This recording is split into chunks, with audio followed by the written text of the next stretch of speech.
of run to time. Okay, we'll get it started.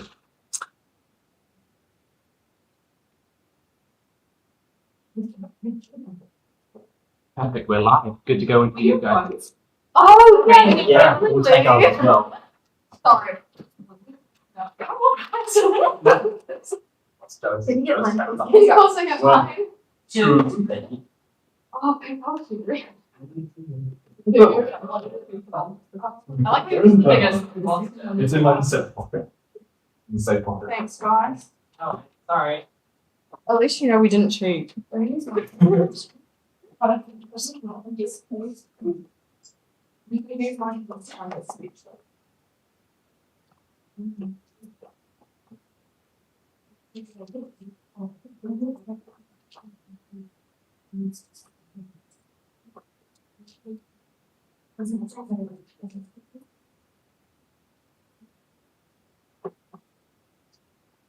All right, as the first speaker of the affirming team, I'd like to quickly characterise our stakeholders and actors in this debate before moving on to explaining why this fast-track consent process contains so many benefits for New Zealand that it's obvious that this is the best thing to do.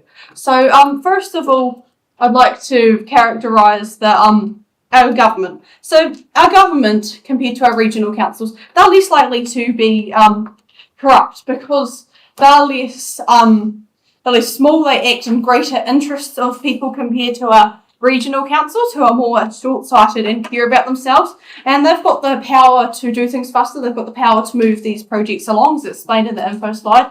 They're also more likely to care about minorities and Māori in a more balanced way, as each regional council reflects only those in its region compared to those who, compared to the government who they reflect like the whole of New Zealand. And obviously power is something that affects the whole of New Zealand. We can't control this region by region because it wouldn't work. Some regions use more power, some regions they produce less. So our government is the better way to control it. So moving on to explaining, characterising our regional councils. No, there are about 72 of these around the country, and they've all got some disparity, and they will hold their regional interests over national interests and care more about their own region.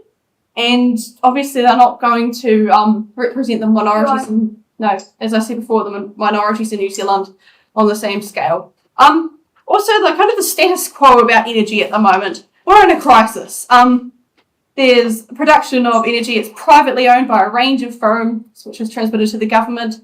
And a lot of it involves importing coal from less green nations that won't mine it and transport it so sustainably. We're running out of power. You can see that we're consuming more than we've been using and been asked to conserve it recently, and I'll move more into that and explaining our main point, that this fast-track project scheme, this will create a range of benefits for New Zealand. So obviously this is going to lower the wait time for a consent when coming with a project, because it's in the title, fast track. This means it'll allow the time of the building process to be lowered, and and this means that it'll take less time for these projects to be built, and it will increase the amount of renewable energy sources in New Zealand at a greater rate. It also means that any investors in these projects are less likely to give up on the project if it looks like it's going to go ahead faster. As an investor, you don't want to be investing in a risky scheme, so we'll have more investors in renewable power sources. So, renewable power sources. New Zealand's going to be more self-sufficient. No. If they're not reliant on imported unsustainable coal. And self-sufficiency is good. Well, first of all, for a crisis, it's important that New Zealand can produce more of their own power. And also, this is expensive in the long run, importing coal. So this is like buying versus renting a house. This is an asset to be gained, and it's something that New Zealand can do so easily just by implementing this fast-track process. And so they can have their own renewable power source rather than renting and buying coal forever. No. So I'd also like to move on to the fact that we're in an energy crisis. We don't have enough. The price of energy is going up. Importing coal is expensive for companies. Therefore, they have to raise prices of their electricity in order to make a profit. And cash flow is deducted from our economy because it's going internationally, and it lowers New Zealand's GDP, which this is not good for New Zealand. New Zealand needs more cash flow in its economy. More renewable power is going to lower the price of electricity because companies aren't going to have to be paying for this coal, and so therefore they can lower the price of the electricity that they offer. This helps people who are struggling to buy this power. For instance, poor people, and minorities are on a fixed wage. And this means that people are spending less money on power. Therefore, more of their paycheck can go towards other things. Things like fruit and vegetables, healthy food, medical bills, all sorts of things, which will, in the long term, lead to a healthier society, a better workforce, more jobs, a better economy, because we've got more jobs from this scheme and people are paying less for electricity so they can afford to be healthier.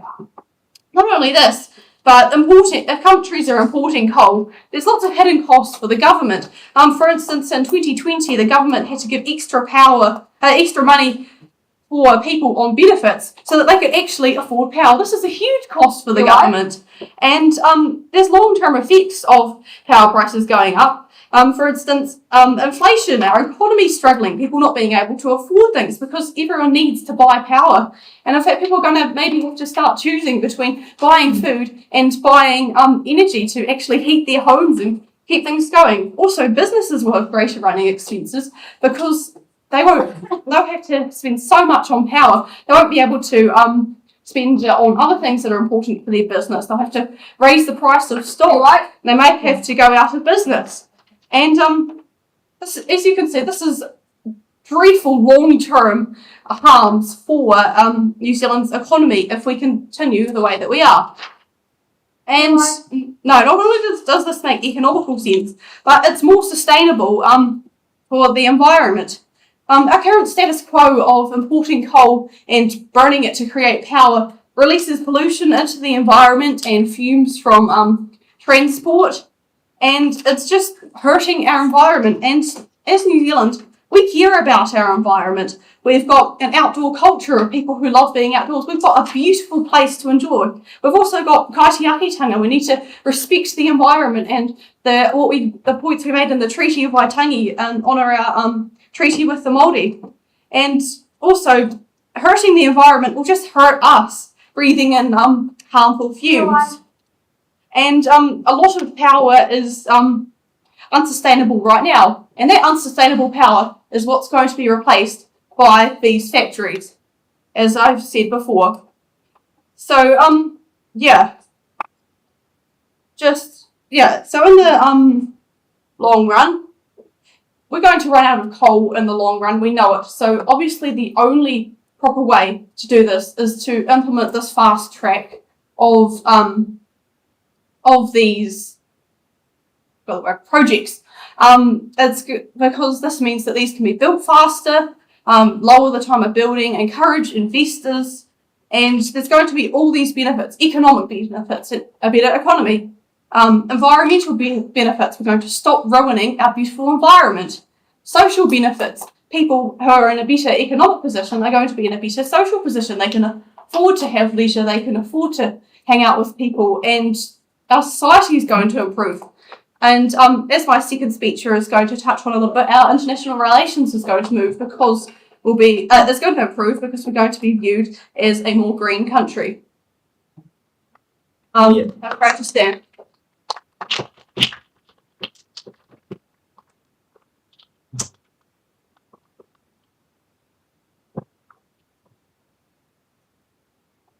I thank the speaker for a fine speech. I now invite the first speaker, Sign Again, to come up and open their team space today.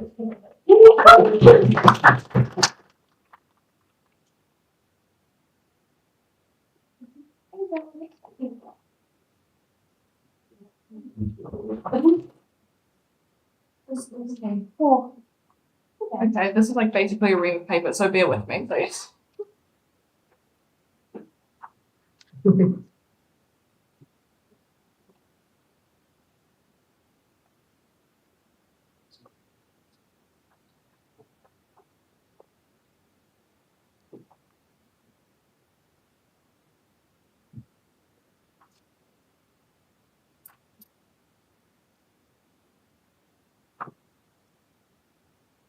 What is more important? Democracy, Māori rights, and the environment, or a slight increase in renewable energy?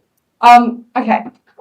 What I will do for you in my speech today, I will be discussing how this motion is simply undemocratic, and also how this would harm Māori communities. My second will discuss how the wider impacts that this would actually have on the environment. Okay, but firstly, I will go on to some rebuttal.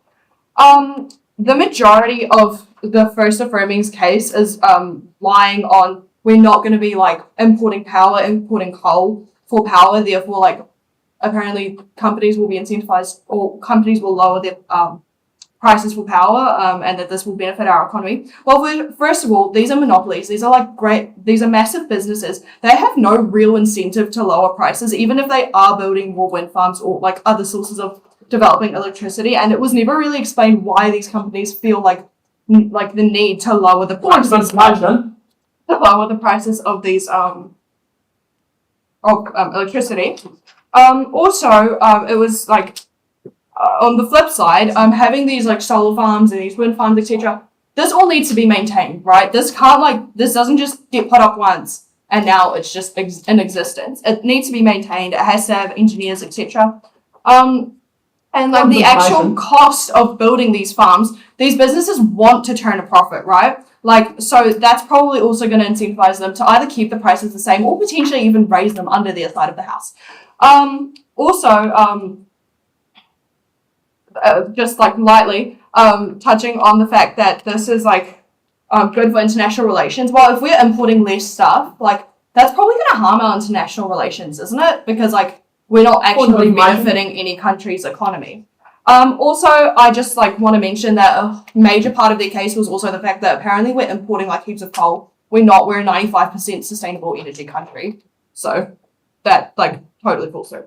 Okay, now onto my first point of how this is an undemocratic process. Okay, how is this undemocratic? Well, with 3 people being in power, we're now going to have like less of an opportunity for like discussion on these major decisions, right? So yet again, under your councils, it was tried being told to us by affirming that councils like only focus on their local communities, which actually is a good thing, right? Because they're more in touch with like their local iwi and their personal views, which I will further expand on in my second point.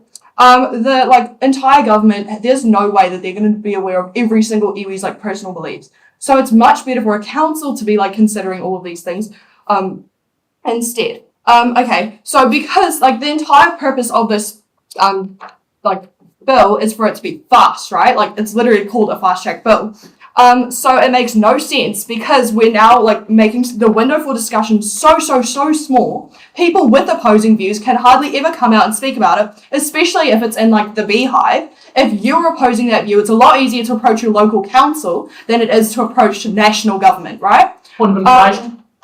Also, we don't actually believe that ministers are going to be like hugely considerate of people like Māori, which I will expand on, because especially with our current government, we know that they're against Māori with like the abolishment of Te Whatu Ora or the Māori Health Authority. We know this, so we also don't believe that they're going to be considering Māori people in these decisions. Also, it's really harmful only having 3 people at the top like making these decisions, because the entire like idea of democracy is that the people at the bottom have a say. So now we're giving all this power to 3 individuals, even if they are voted in. There's no way that they are able to represent accurately the entirety of New Zealand's opinions and views on the world and how these decisions should be made. If this is made and like the entire parliament gets a choice, there's at least 120 different voices, which is a much more accurate reflection on what the country might actually want, right? So yet again, that doesn't really work. Okay, so what else? Things like the Waitangi Tribunal aren't actually able to like dispute this as easily as they are under the status quo, because yet again there's a shorter period of time and it's just much harder to dispute the decisions.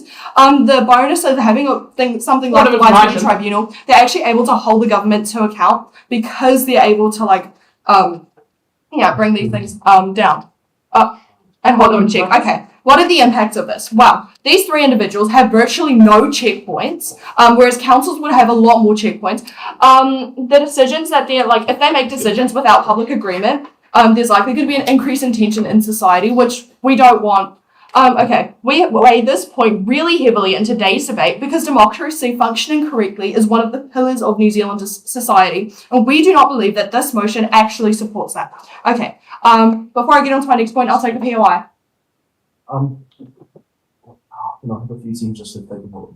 I'll get back to you. Harms to Māori. Okay, first of all, how does this harm Māori? Well, these cabinet ministers, like I touched on before, are likely not going to be hugely focused on the impacts that this will have on Māori, but specifically individual iwi, right?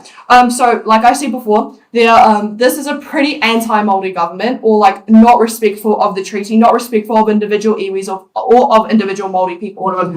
Okay, so Māori have been a minority in New Zealand society for ages, right? But they're also a minority of this this government's voters. So they're not incentivized to keep these voters because, well, they're not voters in the first place. So that's like a point of preemption for rebuttal. Also, like due to New Zealand's history with racism towards Māori, they are like already lower down in society, that like because of things like land being taken from them from colonization, and it's a huge part of like Māori spirituality to be connected to their land, which Theo will further explain how this could actually end up harming the land or harming the environment, which ends up harming Māori's connection to the land and therefore their spirituality, like and connection to their culture. I'll take that. It's providing a clean, sustainable environment for Māori, not allowing them to better use their land resources in New Zealand? Well, Theo's going to further explain how this would actually end up harming the environment, or is likely to harm the environment, and how I've like explained how when the environment's harmed, like that's harmful to Māori. Okay. Also, because like Māori have been discriminated throughout history, they're already like lower down, like I've said before. This is seen through like their access to good education is like way less for Māori. And they have worse healthcare. So like under this structure where they're not really considering, or not as likely to be considering iwi and individuals, we're just gonna like further this system or a systemic like racism and harms to them. Okay, what are the impacts of this? There's going to be tensions in society. If Māori are disgruntled and unhappy with the government, right, that's going to create tension, at least between them and like certain supporters, which I think in general we try to avoid because this can have very negative impacts in society, like rioting or other things. Also, this minority is now being listened to even less, right? They're going to be considered even less under side affirming. And they've been harmed due to systemic but also direct racism all throughout history. So this just further disadvantages Māori, proud side affirming. Oh, big Aiden. Yeah. I thank the speaker for a fine speech, and I invite the second speaker of side Affirmative to come up and continue their team's case today.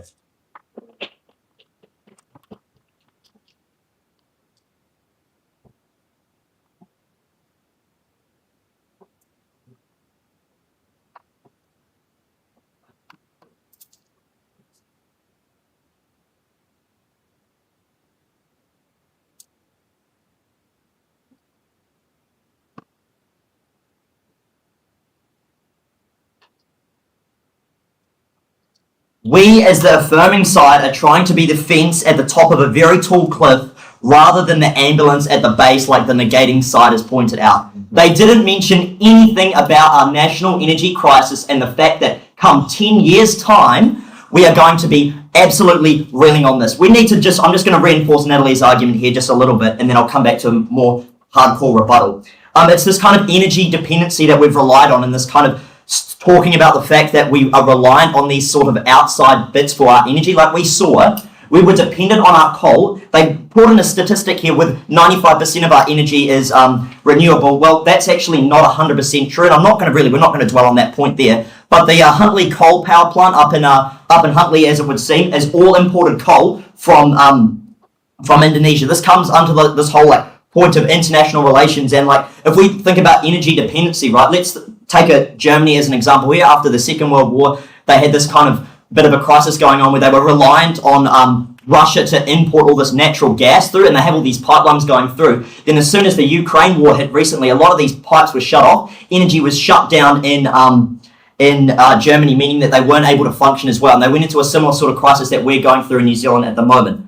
So if we kind of put that into perspective more in a local context in New Zealand here, if we're constantly not thinking about bringing new energy schemes into this argument, and we're also not thinking about that, then that point is just bust. I just want to come on to this whole kind of bit regarding their councils, because that's just not true. If you've ever dealt with a local council, you know that it takes forever. Councils are so focused on their bins and their rubbish waste. They're so focused on their parks, their reserves. Councils aren't focused on larger national issues that need to be dealt by our actual government that is elected in. Coming on to the point also about democracy as a whole here, they talked about that it's not a very democratic sort of process. However, let's just reverse your point here and kind of flip this back on us, is that it's actually quite a democratic process, this whole kind of thing regarding this fast track bill, because we're actually electing a government in the first place, which then has the power to do these sort of national sort of schemes, you know what I mean? It means that... POI. Yeah, I'll take the POI. Why are the 3 people in cabinet likely to make the right decisions for the entire country when they're clearly not able to accurately reflect the wants and the needs of the entire country?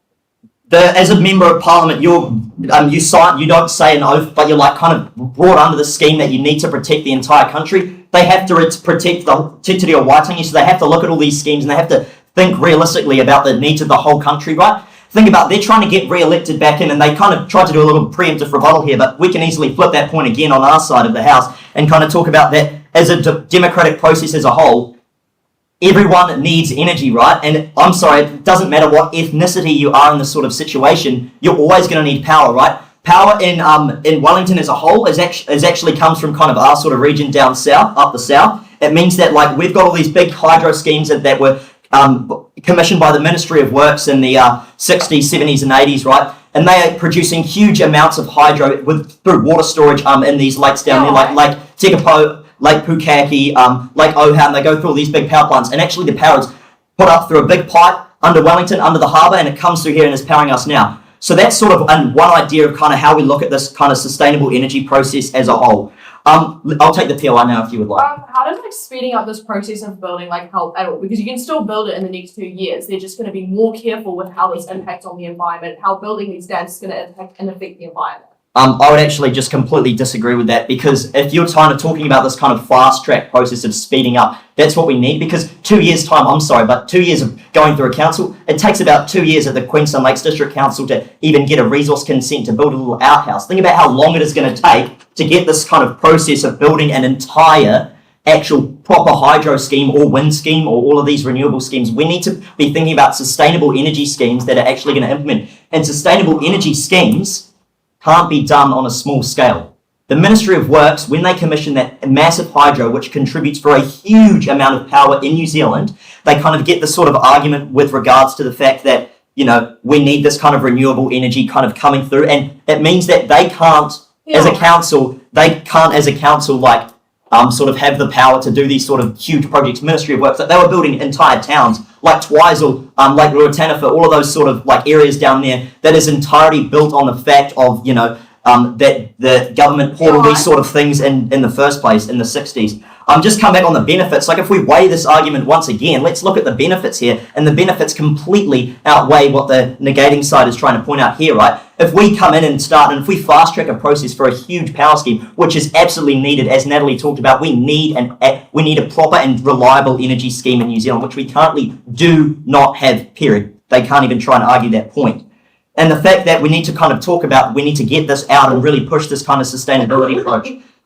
Just kind of a little bit on government bias and the fact that the 3 people, a little bit of preemptive rebuttal here is the kind of conflict of interest, right? These 3 people coming in and that are elected in part of cabinet, as say, they can't have any sort of monetary ties or any sort of political ties or any sort of ties in general, as that is a complete conflict of interest. They would get absolutely taken out of parliament for that, and we've seen that in lots of low-level cases. Take the ex-Minister of Justice, where she was caught drink driving here in Wellington, right? She was immediately stood down from her position. Her portfolios were stripped. There are completes of other examples where as soon as they do something wrong in the public eyes, their portfolios are stripped. I'll take the POI. Like to be a cabinet minister, you do have ties, right? Like you're part of a party, you have your preconceived ideas. So like, how does that statement actually like work? 100% right. Like you've got these sort of political ties, but you're not actually tied up in the sort of money and the sort of scheme of things. You're not actually tied up in these sort of massive constructs where you've got like hundreds of millions of dollars being absolutely poured into, you know, your pockets and kind of taking. It's not bribery. It's not corrupt. But do you know what is corrupt? Importing coal from Indonesia and absolutely damaging the jungles over there and causing all of these kind of pollution effects towards Singapore, because you know what, that's kind of the path that we're kind of heading down at this case.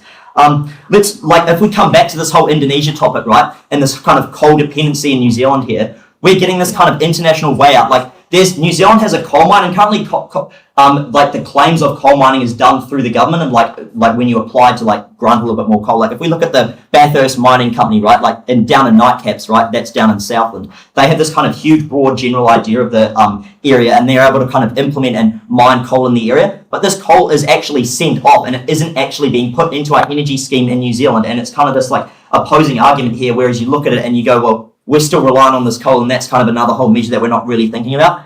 But realistically, fast tracks, the approval process as a whole is hugely beneficial. It's beneficial to our democracy. As I've said, we've been able to flip that point on democracy by proving that as more people come in, they kind of get re-elected in this kind of voting cycle, as that's how voting actually works. So it's actually more powerful for our democracy as a whole. We've proved that councils are absolutely really slow at applying for resource consents, and if we want to solve this disastrous energy crisis in New Zealand, then we need to think on a broad scale. We need to be actually thinking about how we can implement this quick instead of nice and slow. And also, like, there's regional councils, right? There's over 75 regional councils, municipalities across New Zealand. You can't try and coordinate that to like do a little energy scheme, right? You need to be thinking on a broad scale for the whole country, because realistically, power and energy as a whole, energy in like a spatial whole context as a whole, is like a New Zealand issue, and is something that needs to be dealt with really, really broadly, and something that we need to think about as a whole. And that, ladies and gentlemen, is why I'm very, very proud to stand. Thank you.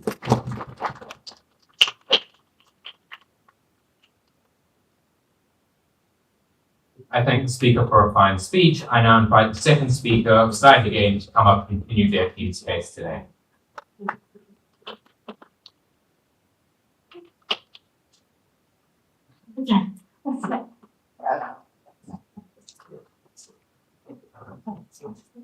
I will also take a minute to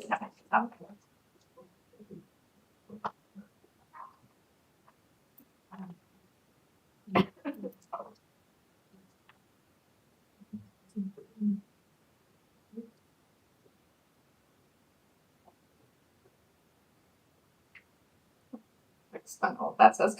Sorry, I'll just read my notes. I'll just take my tab. I would like to begin by doing some rebuttals, namely about how we're running out of energy, chances of corruption, regional interests, the nature of this debate, which I believe has gotten a bit muddled, and about a wide-scale energy scheme. And about unethical coal mining in Singapore, before moving on to my substantive point about fast-tracking and how it presents unique risks. Fast-tracking presents unique risks to the environment. Firstly, about how we're running out of energy. The energy that was recently conserved was due to the solar flare and how it put extra strain on our power grid, not due to how we're running out of energy. It is a common misconception that was the motivation, but that's actually just factually inaccurate. Additionally, we are an incredibly sustained country, energy-wise. We already have significant development and infrastructure in geothermal energy, natural gas, and presently existing dams. Yes. Additionally, you talk about money spent on power. Once again, coal actually isn't being imported at the rate that the affirmative side is claiming, but taking them at their best and assuming that it is, in fact, being imported at that level, which we don't believe it is, the harms outweigh having to wait 2 years. You haven't justified why this slightly increased power bill is so urgent financially for people. we're also doing green energy. We are also going to be building this infrastructure, just not at the unnecessarily fast speed. Moving on to chances of corruption, we believe that local councils are less likely to be corrupt due to the fact that ministers have higher wages, they're more likely to receive bribery, they have a higher public stance. They're in the public eye significantly more than local council members are, and so they have a lot more reason to be biased or corrupt than someone who simply sits on a local council. Additionally, on regional interests, we believe that regions know themselves and they know what they need more than the ministry can when it comes to this, due to reasons that I'm going to be expanding on more in my substantive point. Additionally, on the nature of this debate, we cannot stress enough that you need to justify time to us. We are also building green energy. This is about a fast track bill. You have given us no reason to wait 1 or 2 years over communities, iwis, the environment, and our democracy. Point of information. Moving on, furthering my rebuttals, you talk about how councils are slow and ineffective. We raise you one. The ministry is slow and ineffective. Our entire government is at every level. This is the same on both sides of the argument, and thus we believe it's irrelevant. Additionally, you talk about, second point, the National Energy Scheme. We are talking about companies who are going to be doing this energy, not our government. It is about companies applying for this electricity equipment, and thus they are also not operating on the wide scale that you seem to be implying you will be. Point of information. Moving on to my substantive point. Actually, I will take a point of information. Do you not realise that companies want to act in the greatest interests of the greatest consumer base in order to maximise their profitability in the New Zealand electricity market? Companies do not have people's best interest at mind to maximize their profits. That's not what earns them money. What earns them money is customers, it's sales, it's cutting down their costs while maximizing their profits. And do not increases your costs having to oh no, where was I going with that? Oh, I'm so sorry. Oh yes, no. We believe that on either side, companies are not looking out for the people who are using them, for their customers. And we believe that this debate isn't about whether companies are good actors or not, either way. And thus, as that's the same on both sides of this case, we think it's relevant. Moving on to my substantive point.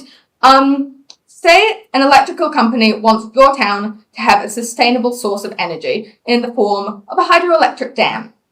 Instead of your local council slowly weighing up pros and cons and impacts, it gets sent up to these ministers who weren't necessarily elected to this council to fast track and rubber stamp it.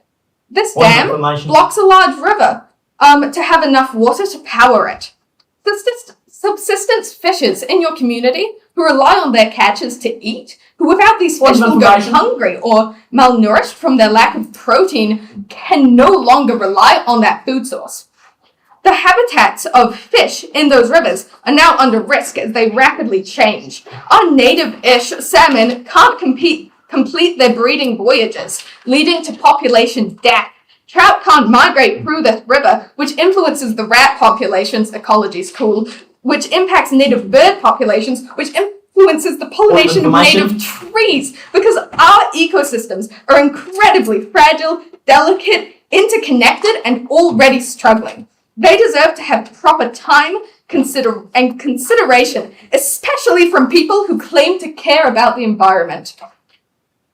And there's little to no way for you to appeal this as someone from that town. One snap decision made by 3 people who would probably never set foot in your town. They can't properly weigh and consider all impacts in 1 or 2 months through this fast track process.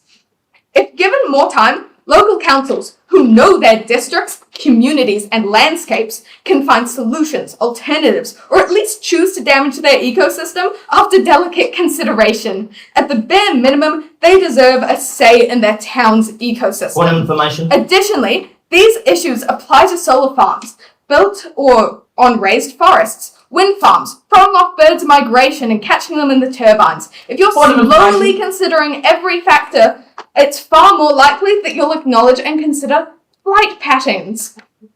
Whereas, if you're Point of trying to information. approve as many possible projects as you can in a short amount of time, due to this fast-track process, it's significantly more likely that even with an expert's opinion, you won't be able to properly consider the ramifications of these choices, especially for small fringe issues. Things that seem like they won't have a big impact on the ecosystem that, once again, rapidly spiral out, leading to total ecosystem destabilization in New Zealand, leading to more native birds being lost, more native trees being lost, and overall harm to our country. I give my time, and that's why I'm proud to stand side negating.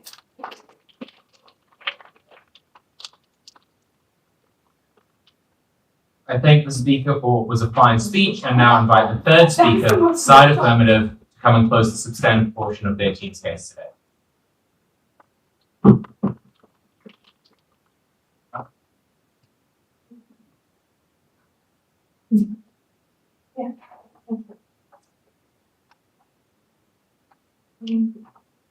What is impeding more for the greater interests and future of our country on a wider scale? A few birds being chopped up in an old wind turbine out the back of Totorau in Southland? Or is it the energy interdependency of our country and its impacts on foreign relations, inflationary pressure, and on the vulnerability of economic communities in our society? And I would like to stand on the point that I believe today we have argued this point. I would first like to just address some minor clarification.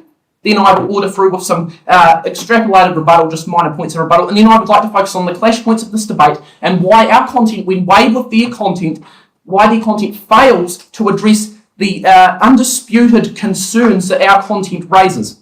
Firstly, I would like to go, they have given us nothing about the time implications. We believe this will be very implicit at the cost of this, but I would just like to outline several factors that increase why fast tracking is far more efficient. We've given you the reason that simply this relies on a government-based process in which they've argued that the Ministry of Environment, EPA, Environmental Protection Agency, and subsequent ministries, so even the Ministry of Primary Industries, no thank you, are far more less efficient. I would argue that yes, all government, because they function on an allocatively ineffective scale or inefficient scale, as argued as a majority view, but I believe these organisations have greater funding, greater span of influence, greater employees. They obviously don't have, just from a sound point, allocation of resources and productive capacity, they're going to have a far greater impact on the implementation of these policies. Second, you were given the reason on the corruption and dispersal of these councils, but they've said that ministers are in the public eye and this will somehow lead to more corruption.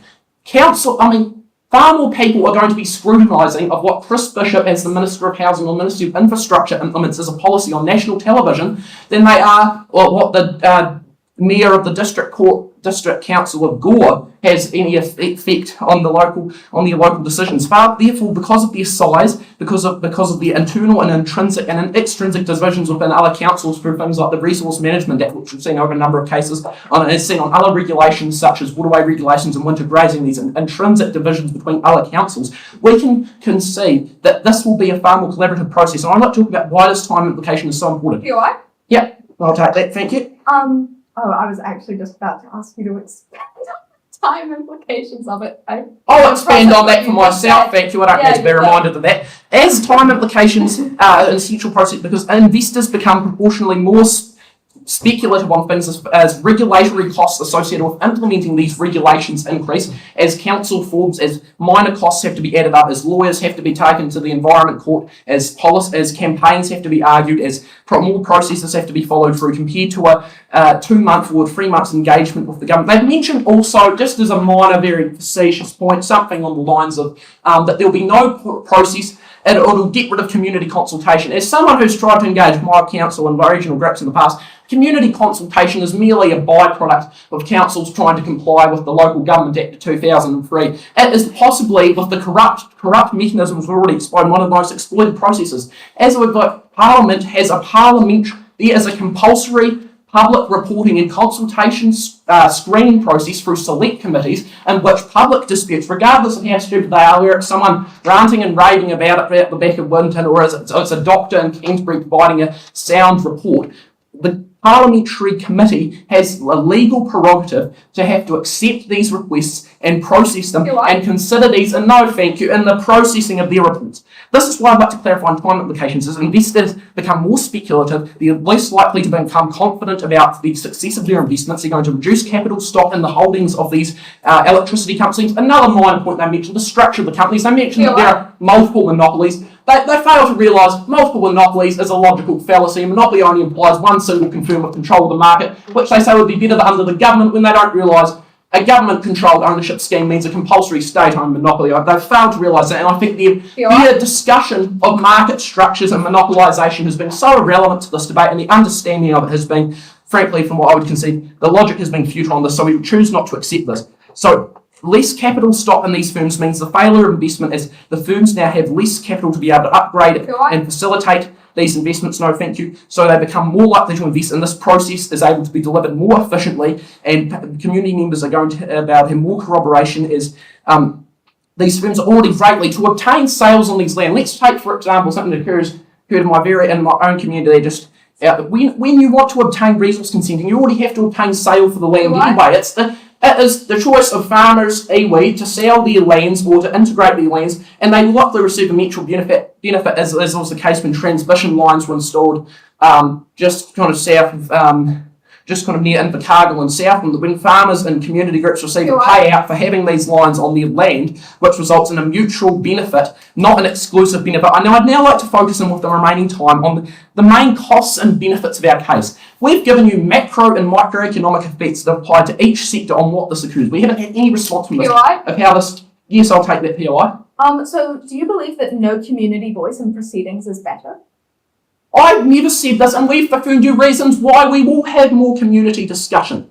In fact, what we are trying to say is that only focusing this on community discussion is an extreme detriment to the rest of the country. The principle of NIMBY, not in my own backyard, is an extremely prevalent bias to this, whereby the issue affecting someone directly in one area means someone's less considerate of things in other areas, and we have to consider this on a wide scale. What's beneficial to the most of New Zealanders? As I can say, as someone who's even submitted on these policies of seeing wind farms that slope down, even we have to be considerate of what the effect is on our country, and this is why I'd like to go into my main points. This improves sustainable resource usage in our country. They've also mentioned briefly points about the Waitangi Tribunal. That's erroneous to this debate. I'm just saying that is a committee, or it's a legal council for the process of processing historical Māori land disputes and grievances, such as the likes of Waiao and Rua Peka Peka in the 19th century on this side of the tent. It's not about current resource consenting protocols, and I just think this point does not stand. Another point I'd like to mention is the geographic dissolution of these areas. They provide no real reason, and in fact, they provide some reason about fishing. Now, look, I like hunting and fishing just as much as the next man here in Southland, but I can tell you, they've mentioned something that people are so interdependent for fisheries. Yes, it is an enjoyable activity, but we have to consider this, the impact of community fisheries and programs. Some, and the number of these policies are actually beneficial, such as the implementation of the schemes at Twizel, resulting in greater migration patterns. We have to consider this on an individual basis when looking at natural environments. You can't deliberate natural environments on a wide basis just because of the variability between them. We've shown you how this will decrease inflationary pressure, as this is a factor.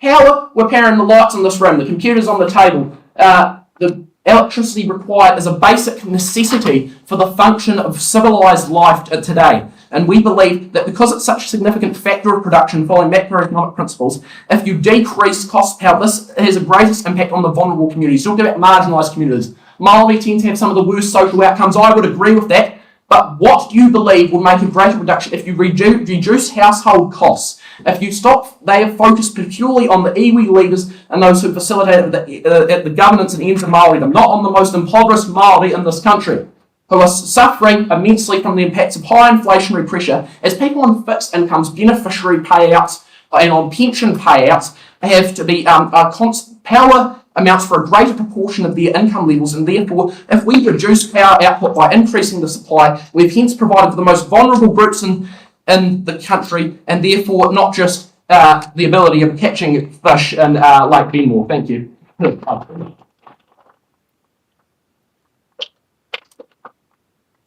I thank the speaker for their speech and now invite the third speaker, Side again, to come up and close their substantial portion.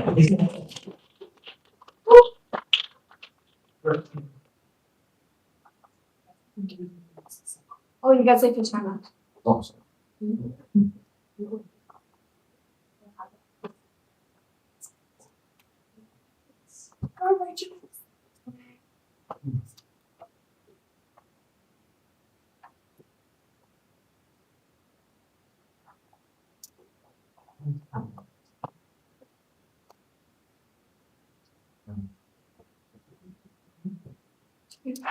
Before they begin, can I just ask POIs, what's the time between each POI that you can ask?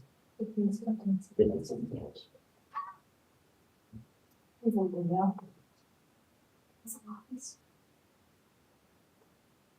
On either side of the house, the decision is not about who affects the most New Zealanders. It is who gives the New Zealanders the best effect of getting actual like biodiversity and like proper renewable power versus getting like intermediate kind of non-thought out power, like less diversity, less actually democracy in the country. What is more important? Well, what is more important is what I'll get to in my speech today.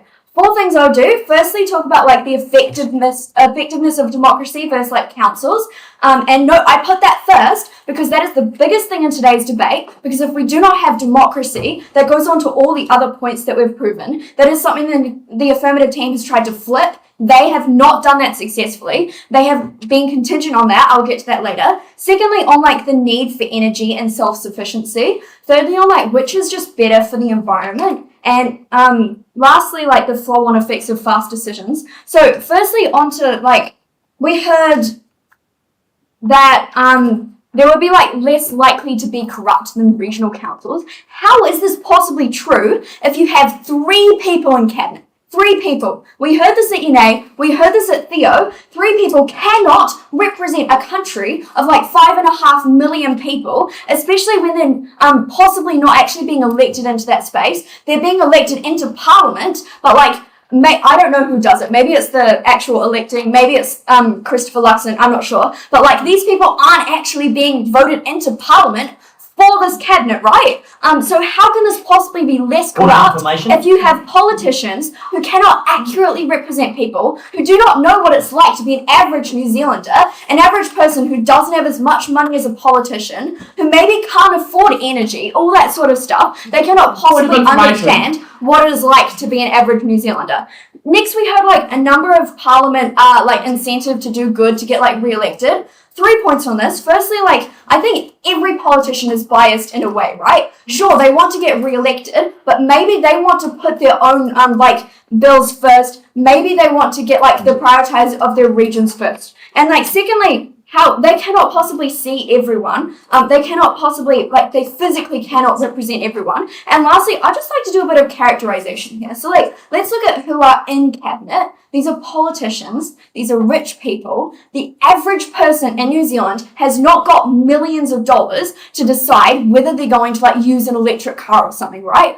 So even then, they cannot physically choose if they want to use green energy and that sort of stuff. So I'll get to that later. But just a little bit there. And lastly, we heard like people get taken out of parliament if they're not like doing the right thing. Well, firstly, I don't think they can control like who they are. So like if they're somebody who cannot like actually understand the demographic of New Zealand, who cannot understand how important it is to Māori to have this land, to have these fisheries and all these other environmental impacts that we have, they cannot actually represent that. They probably wouldn't get taken out of parliament because they forget to do that, right? That is something that is unique on our side of the house. We have all those layers, these people who are specifically there to look out for Māori, the community, as said in the info slide. This is something that they do not have on their side of the house, something unique to our side.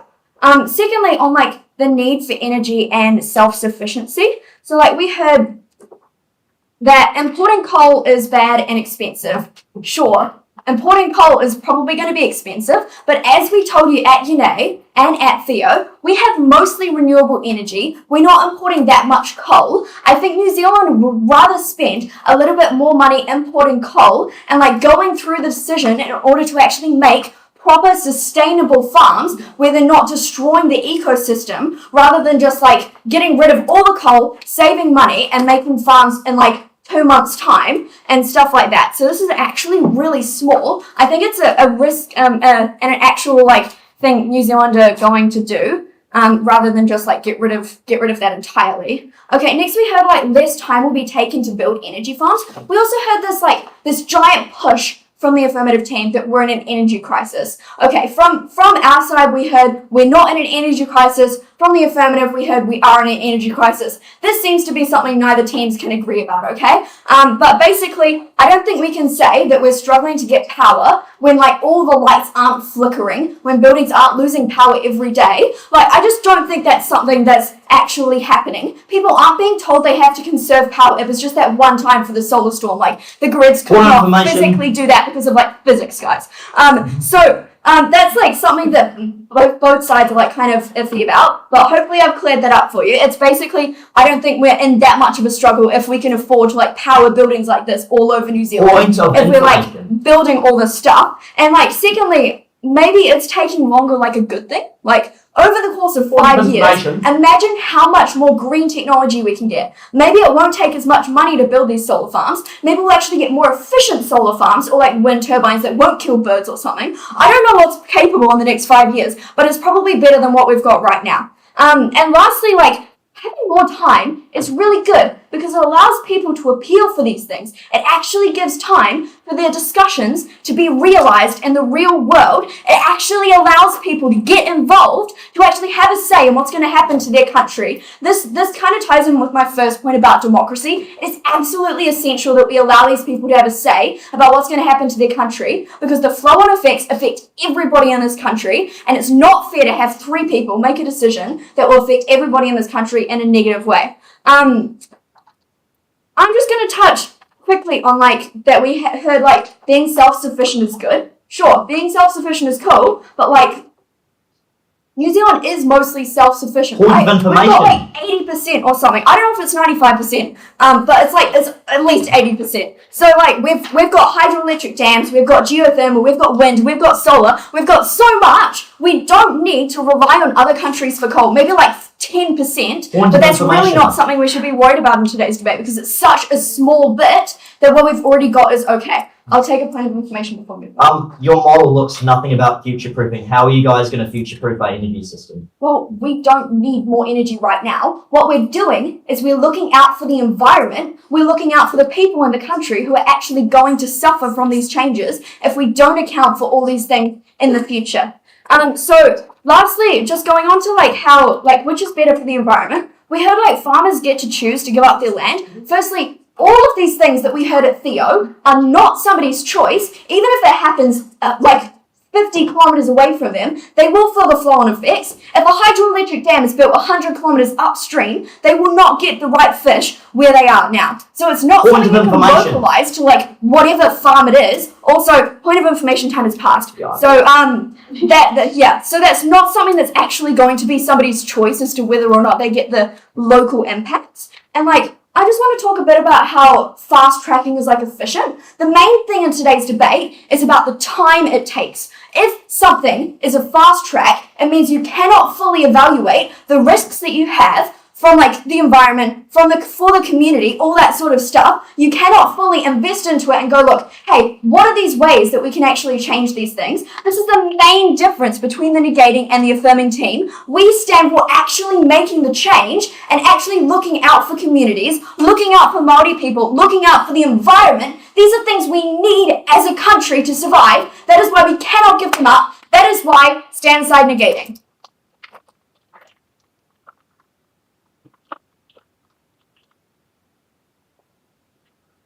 I thank the speaker for a fine speech. Now, as is customary, we will reverse the speaking order and cut speech times in half. So I ask the leader of side again to come up and close their team's case today.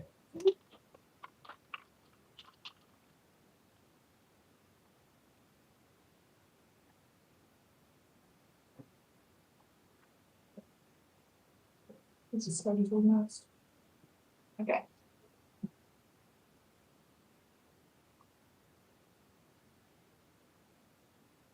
The majority of side affirming's benefits and impacts that they proved were on the economic impacts and harms, and that was one of the biggest points of clashes.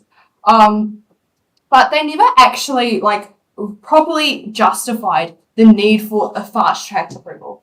They never actually told us why, under their side, this is so much more important than what we have, because it seems like the entire interpretation of what we were saying is that we're not designing or we're not building any more forms of getting sustainable energy, which is not true. So that PLI about that was just given to Rachel about future-proofing our society falls through because we're still building hydroelectricity. We've still got that on our side. It's just not happening as fast. And like Rachel has just pointed out, when it's not happening as fast, when it's happening really fast, we end up skipping over the impacts that this would have on things like iwi, on things like the environment, etc. So that entire point just falls through. Okay, going on to economic impacts. This is the affirming side's one of the main paths to victory, right? They are claiming that, we're going to be importing less coal, so companies will lower their prices, which is great for these disadvantaged minorities who are of poorer, have less wealth, right? We pointed out that, businesses are not incentivized to lower their prices. They're more incentivized to increase their profit margins, right? So the outgoing cost is going to be less, meaning the incoming or the money that they're gaining is going to be less if that is the case. But I also mentioned that, it costs money to build these things. It costs businesses money. So there's also a risk that to build these dams or solar farms, they're going to be increasing the prices to cover that or to potentially increase profit.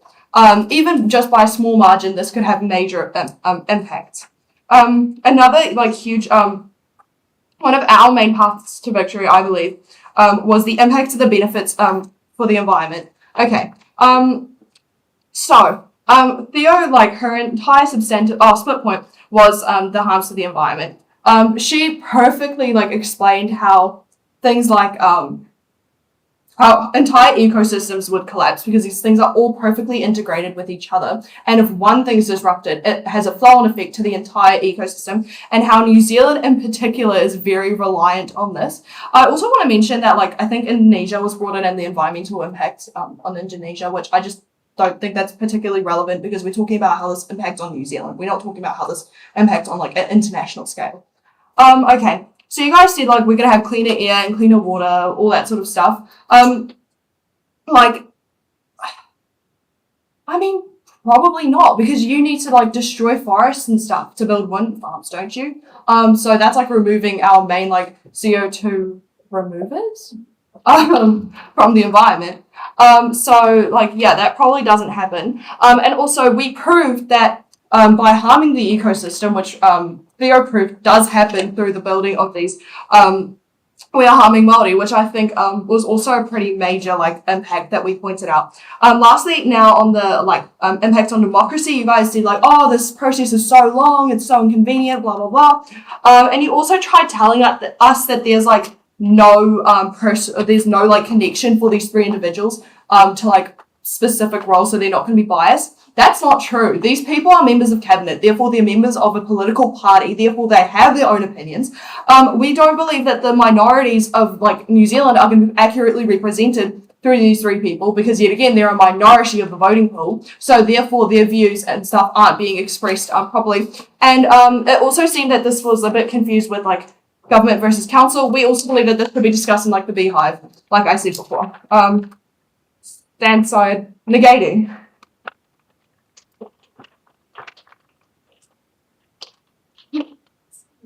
I thank the speaker for a fine speech. Now invite leader side proposition to close the debate today.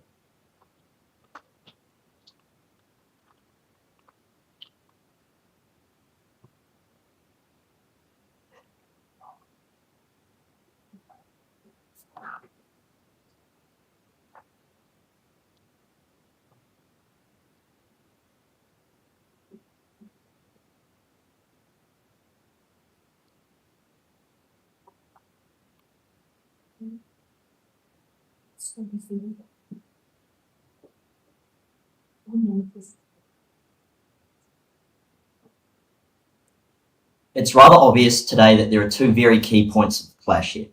The first one being regarding democracy and how that democratic sort of process works. And the second one is regarding this whole fact that we're not in an energy kind of crisis, which let's actually take a step back.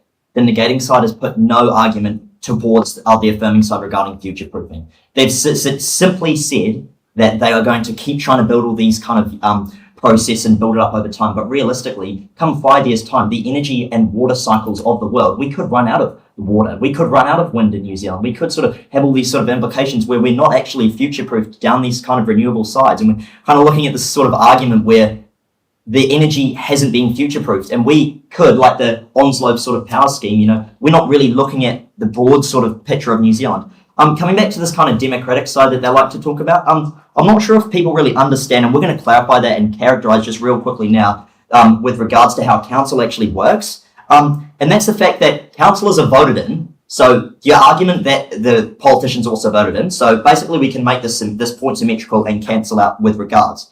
Councils, they're voted in, so they'll have their own political bias, they'll have their own personal bias, and they're voted in. And on a council, there's roughly about maybe 10 councillors. So sure, that's a little bit more than maybe 3. But at the end of the day, these 10 people being short-sighted for their own community, looking at 3 people who are higher up, who have a broad sense of New Zealand, talking about coming back to Natalie's kind of point of the fact that New Zealand as a whole, you know, it's this kind of energy sort of thing as New Zealand is a big energy issue. It's not like every council has their own sort of power system, you know. I'm sure up in Northland, you're not getting all of your power from the Northland District Council. I'm sure that all of your power is probably coming from other parts of the country. And so you kind of have to look at that and kind of weigh up the sort of pros and cons here and literally see that as a whole, if we want to sort out this sort of, maybe we're in an energy crisis, right? We're in this sort of energy debate here. It's looking at what we can actually do to make energy more affordable, not only just affordable, but to actually make energy reliable, because although the solar flare did impact people across New Zealand, they just completely brushed past that. We are in an energy crisis. Sure, the solar storm impacted us with regards to the fact that it made our energy system kind of weak, but it was also due to the fact that we're in winter and winter store levels for our lakes were low. So I think they're kind of getting a little bit muddled on this side of the argument here with regards to what actually caused the mass panic from Simeon Brown a couple of weeks ago. It was actually with regards to the fact that the water lake level storage were low and we can't actually pump out enough hydro. Especially living down south, you see all these hydro schemes and the actual impact on the environment that the negating side like to talk about was actually rather low in the sort of scheme of things, because if you go to somewhere like OHAL, like I, the second speaker, talked about earlier with the sort of OHAL power scheme, is it's this kind of scheme where everything is actually not that harmful for the environment, and they're trying to say that fishes are cut out from dams, when realistically at the end of the day that's not how it works. They're actually fish diversion channels, and Fish and Game have very strict regulations with regards to that, so that we can completely bust that point with regards to the fact of like the environmental sort of fish aspect of that point aside. We can also, as I talked about earlier, we can put the sort of point aside, and the point will fall with regards to democracy and the fact that we've got these sort of 3 powers in play. And the kind of fact that 3 people don't have a sort of impact like on people's power, which just doesn't make sense because they're elected as a democracy to come back in. I just want to quickly clarify the fact that we are in an energy crisis, and with regards of the fact that both sides couldn't really agree on the fact of where we were, our path to victory was definitely more superior, as we were able to prove that regardless of where we are right now, look 10 years down the track, these sort of implications that we're not taking into account are absolutely severe. It's this kind of short-sighted strategy with regards to the fact we're building a fence at the top of the hill to think about all these positive implications that Natalie talked about and William also discussed. And I'm just pretty like how also we've also argued with the whole profit kind of debate, but it's not the whole profit as a whole, it's actually this kind of profit micro economic sort of thing, supply and demand laws, with supply coming in, meaning that the demand will kind of go up, that sort of vice versa sort of thing. And pretty much as a whole, New Zealand is in a huge energy crisis, and we need to be future-proofing our energy system as a whole and cooperate as a whole country and sort of come forward so we can sort of solve this issue. Very, very proud to stand. Thank you very much.